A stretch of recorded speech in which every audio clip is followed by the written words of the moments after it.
Gênesis capítulo 11. Ora, em toda a terra havia apenas uma linguagem e uma só maneira de falar. Sucedeu que, partindo eles do Oriente, deram com a planície na terra de Sinar, e habitaram ali. E disseram uns aos outros: Vinde, façamos tijolos e queimemo-los bem. Os tijolos serviram-lhes de pedra e o betume de argamassa. Disseram: Vinde, edifiquemos para nós uma cidade, uma torre, cujo topo chegue até os céus, e tornemos célebre o nosso nome, para que não sejamos espalhados por toda a terra. Então desceu o Senhor para ver a cidade e a torre que os filhos dos homens edificavam. E o Senhor disse: Eis que o povo é um, e todos têm a mesma linguagem. Isto é apenas o começo. Agora não haverá restrição para tudo que intentam fazer. Vinde, desçamos e confundamos ali a sua linguagem, para que um não entenda a linguagem do outro. Destarte, o Senhor os dispersou dali, pela superfície da terra, e cessaram de edificar a cidade. Chamou-se-lhe por isso o nome de Babel, porque ali confundiu o Senhor a linguagem de toda a terra, e dali o Senhor os dispersou por toda a superfície dela. São estas as gerações de Sem. Ora, ele era da idade de 100 anos, quando gerou a Arfaxade, 2 anos depois do dilúvio.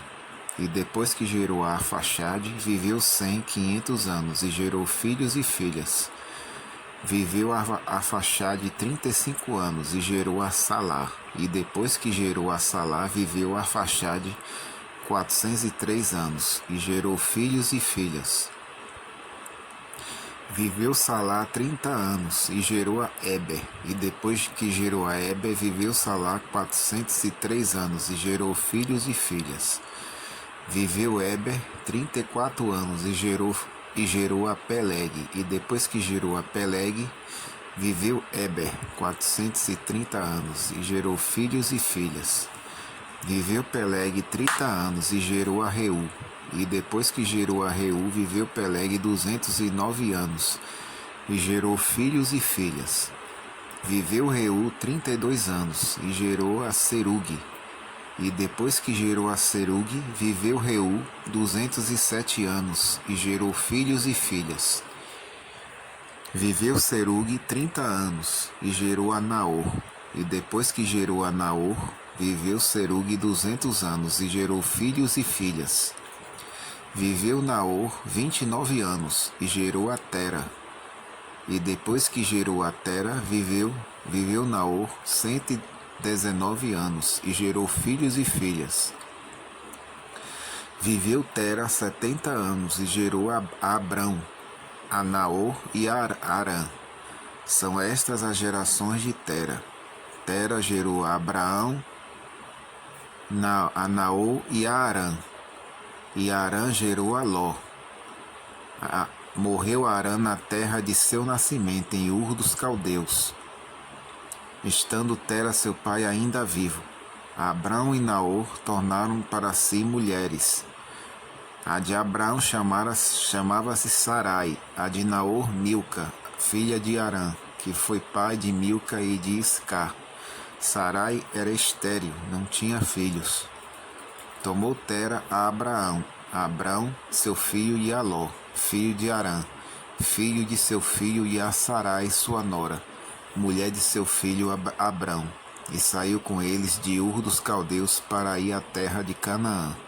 Foram até Arã, onde ficaram, e havendo Tera vivido 205 anos ao todo, morreu em Arã. Neste momento vamos fazer a nossa reflexão desse capítulo. Nimrod foi um dos responsáveis pela confusão da língua universal. Embora não seja tão conhecido, ele foi um grande homem no passado. Nimrod funda seu império em evidente agressão. Seu poder é tão imenso que se torna proverbial em Israel. Seu império incluía toda a Mesopotâmia, tanto a Babilônia ao sul quanto a Assíria ao norte. Como principais centros de seu império, ele funda a grande cidade de Babilônia, mais notavelmente Babel, e subsequentemente, tendo mudado para a Síria, fundou Nínive, ainda maior. A dispersão era a ideia de Deus, mas a busca imperial por nome e fama, pautados pela arrogância, petulância e orgulho, levaram os presunçosos a se rebelarem contra Deus. Observe que muitos séculos depois, a Babilônia da época de Daniel mantinha a mesma filosofia, ainda que Deus demonstrara a Nabucodonosor que outros reinos substituiriam seu império. Isso está em Daniel capítulo 2. Note também que em Daniel 1, verso 2, faz referência a Sinar, de Gênesis 11, verso 2. Interessante que no livro de Daniel, cujo significado é Deus é meu juiz, Deus aparece sempre julgando. No capítulo 4, Nabucodonosor precisou comer pasto para reconhecer a soberania de Deus. No capítulo 5, uma das frases na parede do Império Medo-Persa significava: foste pesado na balança e achado em falta. O mesmo Deus que julgou na época de Daniel, julgou na época de Nimrod. O tempo passa, mas a lição não é aprendida. No tempo do fim, a mesma filosofia ambiciosa permanece. Providencialmente, a profecia indica a Babilônia como um ecumenismo mundial contrário ao plano de Deus. Porém, Babilônia enfrentará o mesmo Deus que julgou a Torre de Babel. O desejo de grandeza surgiu com Lúcifer, que se opôs a Deus. Isso está em Isaías 13, versos 11 a 22, verso 1 a 22 e Isaías 14, versos 1 a 23. E põe esse perfil no coração dos pecadores. Precisamos aprender que investir em qualquer coisa contra a vontade de Deus acaba em maldição.